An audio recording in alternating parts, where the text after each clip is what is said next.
Hello శుచి, అరే నీ గురించి ఆలోచిస్తున్నానే. నిజమే అన్నయ్య. డ్రైవింగ్ లో ఫోన్ మాట్లాడమేంట్రా? అన్నయ్య అర్జెంట్ కాల్ వచ్చింది, అందుకే మాట్లాడా. అర్జెంటా? అంటే శుచి ఫోన్ చేసింది, లిఫ్ట్ చేయకుంటే తిడుతుందని. అంటే ఇప్పుడు ఇంట్లో ఏమనుకుంటున్నావా? అన్నయ్య నీకేం కాలేదు కదా? ఏం కాలేదులే.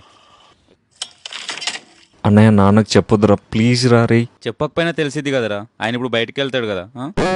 నీ దగ్గర డబ్బులు ఉంటే నేను వెళ్ళి బాగా చేసుకుని వస్తా. నా దగ్గర ఎక్కడి నుంచి వస్తాయిరా డబ్బులు? అరే ఏం చేద్దాం రా ఇప్పుడు, నాన్న ఏమని అంటే భయం వేస్తుందిరా. ఏం కాదులే. అరే నాన్న అరుస్తాడని భయం. ఏం కాదు రారా. అరే ప్లీజ్ రా. అరే రారా, ఏం కాదు కానీ. నీకేం రా రమ్మంటావు, తిట్టేది నన్ను కదరా. అరే నేను చూసుకుంటా రారా. నువ్వు వెళ్ళు, నేను కాసేపాకి వస్తాను, వెళ్ళు. సరే నేను చేసా అని చెప్తా, నన్నైతే ఏం అడగా. అబద్ధం చెప్పట్లే కదా? లేదురా, నిజమే చెప్తున్నా. మాలో గిలిలో పండేదంతా పుణ్యమే.